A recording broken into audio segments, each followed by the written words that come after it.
اسلام میں بارات کا کوئی تصور نہیں، سیرا بندی کی کوئی تقریب نہیں، ہندوانہ تقریبات نہیں۔ بارات کے لیے عربی میں کوئی لفظ ہی نہیں ہے، قرآن اور حدیث میں کیا ہوگا؟ عربی میں نہیں ہے، کوئی لفظ نہیں۔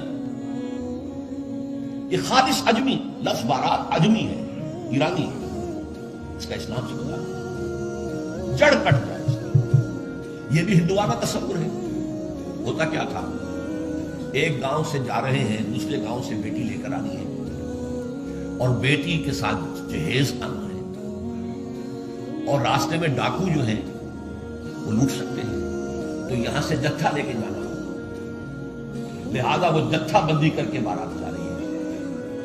اب وہ جا کر جنج گھر جو بنے ہوئے ہیں وہاں پر ٹھہر رہی ہے، 2 دن 3 دن عیش کر رہے ہیں، چھرے اڑا رہے ہیں، لڑکی والوں کے پیسے بنتے ہیں، پھر وہ مال غنیمت سے لدے بھگے واپس آ رہے ہیں، لہٰذا وہ جتھا حفاظت کرتا تھا۔ یہ سارا ہندوانہ اسلام سے کوئی تعلق نہیں۔ تو نمبر 1 نکاح مسجد میں، نمبر 2 کوئی دعوت طعام ہی نہیں، کوئی بھی نہیں، نو انٹرٹینمنٹ واٹس ایور لڑکی والوں کی طرف سے۔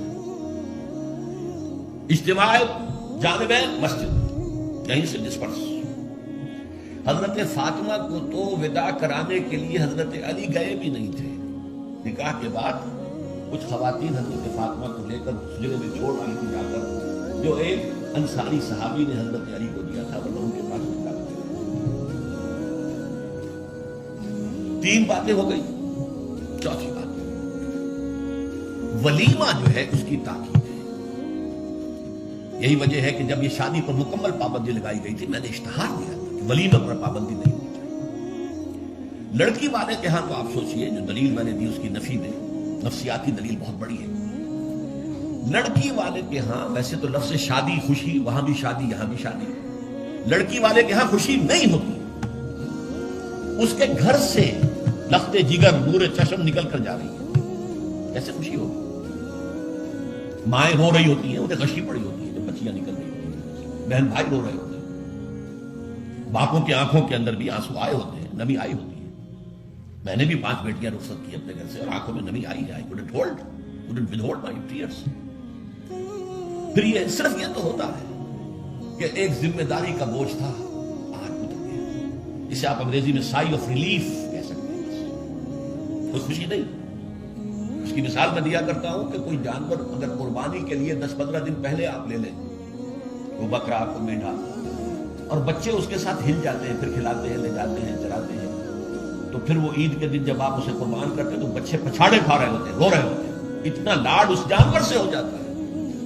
تو یہ نور چشم لخت جگر گھر سے نکل رہی ہے، 18-20 برس نہیں ہے آپ کے گھر میں آ جا رہی ہے، ٹھیک ہے سائی آف ریلیف ہے، لیکن اندیشہ بھی ہوتا ہے، ذہن میں رکھیے ہمیشہ، پتہ نہیں بیل منڈے چڑھے نہ چڑھے، موافقت مزاج کی ہو نہ ہو، نئے ماحول میں جانا ہے، ایڈجسٹمنٹ ہو نہ ہو، اپنی حد تک پورا اطمینان کر لیا ہے، دیکھ لیا ہے، سوچ بچار کر لیا ہے، لیکن کیا کہا جا سکتا ہے؟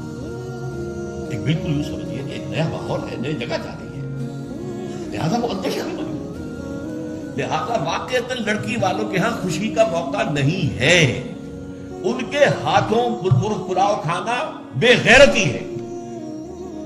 ہاں لڑکے والے کے ہاں خوشی ہے، اس کا گھر آباد ہے، اور اسے حکم دیا حضور نے، اولموا ولو بشاۃ، ولیمہ ضرور کرو چاہے تمہارے پاس ایک ہی بکری ہو۔ وہ ایک ہی بکری در حقیقت ان کے ہاں مفلسی کی سب سے بڑی شکل ہو سکتی تھی، لیکن بھیڑیں بکریاں پالنا تو ان کا پیشہ تھا، تو کسی کو ایک ہی بکری ہے تو معلوم بہت ہی غریب ہے، فرمایا اسی کو ذبح کرو، کھانا کھلاؤ اپنے دوستوں کو، اپنے احباب کو، سیلیبریٹ کرو، سیلیبریشن تمہارے ہاں ہونی چاہیے، مرد کے ہاں، لڑکے کے ہاں۔ پھر اس میں بھی اس قدر حضور صلی اللہ علیہ وسلم کی تعلیم کے اندر دیکھیے توازن ہے۔